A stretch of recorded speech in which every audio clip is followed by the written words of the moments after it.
தர்ஷனும் பார்கவியும் சேர்ந்து வாழணும்னு நினைக்கிறவங்க நம்ம வீடியோக்கு ஒரு லைக்கை போட்டு தெரிவிச்சிருங்க. தெரிஞ்சோ தெரியாமலோ பார்த்தீங்கன்னா தர்ஷனும் பார்கவியும் ஒன்றாவே ஒரே இடத்துல இருக்கிறது ட்ராவல் பண்ணிட்டு இருக்காங்க.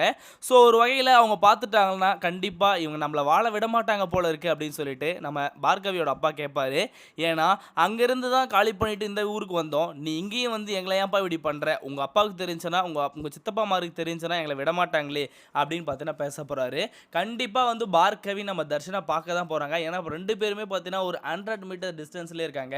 ஸோ வீட்டில் என்ன பிரச்சனை போயிட்டு இருக்குன்னு பார்த்தீங்கன்னா ஜீவானந்தத்து கையில் தான் கண்டிப்பாக கொடுத்து வச்சிருக்கணும் அந்த பையனை. இல்லைனா வந்து அவ்வளோ தெளிவாக வந்து அவன் ஓடி இருக்க மாட்டான் அப்படின்னு பார்த்தீங்கன்னா எல்லாருக்குமே டவுட் வந்துடுது. ஸோ சக்தியை கூப்பிட்டு இதை கேட்க சொல்கிறாங்க.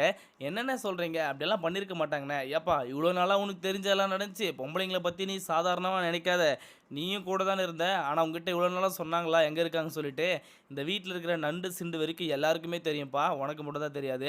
அவங்க உன்னை யூஸ் பண்ணினுக்கிறாங்க, போய் மேலே கேட்டுன்னு வாப்போ, நான் அடித்து சொல்கிறேன் பாரு, நீ கேட்குறது உண்மையாக தான் இருக்கும், போய் கேளுப்போ அப்படின்னு பார்த்தீங்கன்னா சொல்லுவாங்க. ஸோ சக்தியும் வந்த உடனே எங்கே போயிருக்காங்க, ஒரு வேளை பார்கவியை பார்க்கறதுக்கு தான் போயிருப்பானோ அப்படின்னு பார்த்தீங்கன்னா சொல்லவும் வாயை விட்டுருவாங்க. பார்கவி எக்ஸாம் முடிஞ்ச அன்றைக்கே பார்த்தீங்கன்னா ஊருக்கு கிளம்பி போயிட்டாங்களே அப்படின்னு சொல்லிட்டு ஜனனி சொல்லவும் ஸோ நம்ம சக்திக்கு கோவம் வந்துடுது. ஓ எல்லாமே இப்போ தெரிஞ்சுதான் பண்ணிட்டு இருக்கீங்க, எல்லாருமே வந்து கூட்டுக்கலவானியாக தான் இருக்கீங்க, ஏன் இதை என்கிட்ட முதலே சொல்லலை, என்கிட்ட ஏன் மறைச்சி என்னை தேட வச்சுட்டு இருக்கீங்க.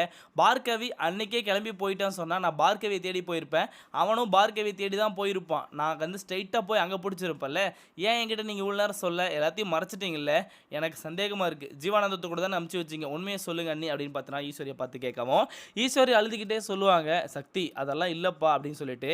என்னப்பா பச்சை புடவை கட்டினாலும் பொண்டாட்டி மாதிரி பார்க்கறதெல்லாம் பாவமாக தெரியுதா அப்படின்னு பார்த்தீங்கன்னா கேட்பாங்க ரேணுகா. ஸோ சக்திக்கு இருக்கிற சந்தேகம் வந்து கிளியர் ஆகிடுச்சுங்க. வீட்டில் இருக்கிற எல்லாருக்குமே ஜீவானந்தத்தை கூட தான் அமுச்சு வச்சிருக்கணும் அப்படின்னு பார்த்தீங்கன்னா நினச்சிட்டு இருக்காங்க. பட் வீட்டில் இருக்கிற எல்லாருமே பார்த்தீங்கன்னா துப்பாக்கியோட பயங்க அமுச்சிட்டு இருக்காரு நம்ம குணசேகரன். அதனால் வீட்டில் இருக்கிற குழந்தைங்களை கூட பார்த்தீங்கன்னா அமுச்சு வச்சுருப்பாங்க அவங்க ஆயா வீட்டுக்கு பாட்டி வீட்டுக்கு. ஸோ நம்ம நந்தினியோட தம்பி வந்த உடனே பார்த்தீங்கன்னா ஒரு விஷயத்தை போட்டு உடச்சிருப்பாரு. அந்த ரவுடி பையனத்தில் உங்கள் பேர் தான் இருந்துச்சு கதிர் அண்ணன் அப்படின்னு சொல்லிட்டு, அவ்வளோ உரிமையாக இருக்கீங்களா, எங்கள் அக்காவோட பாசத்துக்கு கட்டுப்பட்டு தான் நாங்கள் இருக்கேன், எல்லாம் வேற மாதிரி ஆகிடும் அப்படின்னு சொன்ன உடனே நம்ம குணசேகரனுக்கு பயங்கரமான கோவம் வந்துடுதுங்க. ஏய் எங்கேயோ இருந்து கக்கூஸ் கழுவிட்டு இருந்த பையன் உனக்கு இவ்வளோ கோவம் வருதா, அடித்து தூக்கி போட்டுருவேன் கதிரே, அவனை வெளியே அமிச்சு கதவு சாத்துறா அப்படின்னு பார்த்தீங்கன்னா கோவப்பட்டுருவார். ஸோ அவரும் பார்த்தீங்கன்னா போயிடுவாருங்க. இப்போது வீட்டில் இருக்கிற எல்லாருக்குமே பயமாக இருக்குன்னு தெரியுதுல்ல, அப்போ உண்மையை சொல்லுங்கள் அப்படின்னு பார்த்தீங்கன்னா குணசேகரனும் சவுண்டு விட்டு பேசுவோம். உண்மை எங்களுக்கு தெரிஞ்சால் தானே நாங்களும் உங்களை மாதிரி தான் தேடிட்டு இருக்கோம், அவங்கள வாழ வாச்சு விடுங்க, அந்த பையனை துப்பாக்கியில் எடுத்து போய் சுற்றாதீங்க கோவப்பட்டு அப்படின்னு பார்த்தீங்கன்னா பேசிகிட்டு இருப்பாங்க. என் மகனை நான் கொள்றதா, இந்த துப்பாக்கி வாங்கினதே உங்களுக்காகவும் இன்னொரு பொண்ணு ஒன்று இருக்காளே அவளுக்காக வந்து அப்படின்னு சொல்லுவாங்க. ஸோ இது சொன்னதுக்கு அப்புறம் பார்த்தீங்கன்னா ஈஸ்வரிக்கு பயங்கரமாக பயம் வந்துடுதுங்க. எங்கே போய் அந்த பார்கவியும் அவங்க அப்பாவையும் இவங்க சுட்டுடுவாங்களோ அப்படின்னு சொல்லிட்டு நம்ம இத்தனை நாளாக வந்து ஜீவானந்தத்தை நம்ம வந்து தேடாமையே வந்து தேடிட்டு இருக்கோம், ஜீவானந்த கூட தான் கொடுத்து வச்சிருக்கோம் அப்படின்னு பார்த்து நினைக்கிறாங்க. நம்ம ஏன் இதை உண்மையாக்க கூடாதுன்னு சொல்லிட்டு ஜீவானந்தத்துக்கு கையில் கால் பண்ணுறாங்க. இந்த மாதிரி பிரச்சனை போயிட்டு இருக்கு, கட்டாய கல்யாணம் பண்ணுறாங்க, எல்லாருமே வந்து உங்களை தான் கை காமிக்கிறாங்க, ஆனால் இப்போதைக்கு நான் யாரை வந்து நாடு நிற்கிறதுன்னு தெரியல, எங்கள் பெரிய பிரச்சனையாக போயிட்டு இருக்கு, துப்பாக்கியோட பார்த்தீங்கன்னா கன்னெல்லாம் வச்சுட்டு இருக்காரு எங்கள் வீட்டுக்காரு, எனக்கு பயமாக இருக்குது, ஒரு பொண்ணோட வாழ்க்கையும் இதனால வந்து கெட்டுற போல இருக்குது, நீங்கள் தான் வந்து காப்பாற்றணும் அப்படின்னு பார்த்தீங்கன்னா சொல்லுவாங்க. ஸோ பார்கவி கிட்ட இந்த குடும்பமே வந்து நியாயப்படி பார்த்தீங்கன்னா மன்னிப்பு கேட்டிருக்கணுங்க. ஏன்னா லவ் பண்ணுறேன்னு சொல்லி ஏமாற்றி அந்த பொண்ணை பார்த்தீங்கன்னா பயங்கர கொடுமைப்படுத்தியிருக்காங்க. அப்படி இருந்தும் பார்த்தீங்கன்னா மறுபடியும் தர்ஷன் அவங்க இருக்கிற இடத்துக்கே போயிட்டு அவங்களுக்கே தெரியாமல் ஒரு கஷ்டத்தை கொடுக்க போகிறாரு. ஜீவானந்தத்துக்கு எல்லா விஷயத்த சொல்லிட்டாங்க ஈஸ்வரி. ஜீவானந்தமும் பார்த்தீங்கன்னா வரேன்னு சொல்லிட்டாரு. ஆனால் ஒரு போலீஸ் வக்கீலைங்களை கண்டிப்பாக கூட்டிகிட்டு தான் வருவார், ஏன்னா அவங்க டீம் மெம்பர்ஸோட.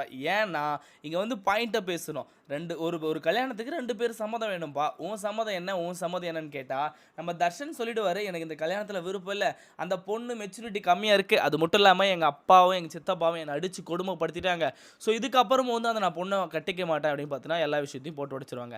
அதனால தான் ஜீவானந்த கையில் போய் தேடி நிற்கிறாங்க நம்ம ஈஸ்வரி ஜீவானந்த கையில் போகலாமான்னு கூட யோசிச்சுட்டு இருந்தாங்க. ஆனால் துப்பாக்கியெல்லாம் பார்த்த உடனே பார்கவிக்கு எங்கே ஒரு பெரிய பிரச்சனையை வந்து நம்மளால் வந்து வந்துருமோ அப்படின்னு சொல்லிட்டு உடனே பார்த்தீங்கன்னா ஜீவானந்த கையில் போகிறாங்க. அதுக்கு ஜீவானந்தமும் பார்த்தீங்கன்னா கண்டிப்பாக நான் ஹெல்ப் பண்ணுறேன் அப்படின்னு பார்த்தீங்கன்னா சொல்கிறாரு. ஆனால் கொடைக்கானல் இருந்தவர் பார்த்தீங்கன்னா அங்கே இருக்கிறதுனால இவங்க எல்லாருமே அவருக்கு இன்னும் வசதியாக போச்சு, கூடிய சீக்கிரமே நான் தர்ஷனை கண்டுபிடிச்சி உங்களுக்கு சொல்லிடுறேன் அப்படின்னு பார்த்தீங்கன்னா சொல்லுவாங்க. சொல்லுவாங்க. இப்போ பார்கவியும் நம்ம தர்ஷனும் மீட் பண்ணிடுறாங்க. மீட் பண்ணோடனே பார்கவியோட அப்பா சொல்லுவார், ஏப்பா இங்கே வந்துட்டியப்பா, நாங்கள் நிம்மதியாக இப்போ தான் கொஞ்ச நாள் வாழ்ந்துட்டு இருக்கோம், நீ இங்கே வந்து உங்கள் சித்தப்பா மாரும் உங்கள் அப்பாவும் தேடி வந்து எங்களை போட்டு வந்து கொடுமைப்படுத்திடுவாங்களேப்பா, ஏற்கனவே ஸ்டேஷனில் பண்ணதே ரொம்ப நன்றி, ரொம்ப பெரிய எங்களுக்கு நல்லது பண்ணிட்டு தயவு செஞ்சு இந்த இடத்த விட்டு போயிடு அப்படின்னு பார்த்தீங்கன்னா சொல்லுவாங்க. ஸோ அந்த கல்யாணம் பிடிக்கலன்னு தான் நான் தப்பிச்சு வந்தேன், ஆனால் நீங்கள் இருக்கிற இடத்துக்கு வருவேன் நான் நினச்சி கூட பார்க்கல, என்னை மன்னிச்சிருங்க ஐயா அப்படின்னு பார்த்தீங்கன்னா அவங்க அப்பா கிட்டே சாரி கேட்டுருவாரு நம்ம தர்ஷன். தர்ஷன் சாரி கேட்குறத பார்த்தா பார்கவிக்கு மனசே கேட்கல. ஏன்னா எங்கே போகிறதுன்னு தெரியாமல் தான் நீங்கள் வந்திருக்க, பரவாயில்ல நீ எங்க கூட வந்து தங்கிக்கோ அப்படின்னு பார்த்தீங்கன்னா சொல்லுவாங்க. ஆனால் தர்ஷன் அதுக்கு ஒருபோதும் பார்த்தீங்கன்னா பிடி கொடுக்கறதில்ல. இல்லை நான் வந்தேன்னா உங்களுக்கு தான் தேவையில்லாத பிரச்சனை வரும், நீங்கள் பார்த்துக்கங்க, நான் தனியாக இருந்துக்கிறேன், நான் இல்லைனா இந்த ஊரை விட்டு கூட கிளம்பிடுறேன், ஊரை விட்டு போகணுன்னு அவசியம் இல்லை தர்ஷன், ஏன்னா நீங்கள் வந்தது யாருக்கும் தெரியாது தானே, நீ இங்கே இருந்துக்கோ, பிரச்சனையெல்லாம் சால்வ் ஆனதுக்கப்புறம் நீ போ அப்படின்னு பார்த்தீங்கன்னா சொல்லுவாங்க. ஆனால் தர்ஷன் இந்த பிரச்சனையெல்லாம் சால்வ் ஆகிற வரைக்கும் தர்ஷனை யாரும் கண்டுபிடிக்காமல் இருக்க போகிறதில்ல.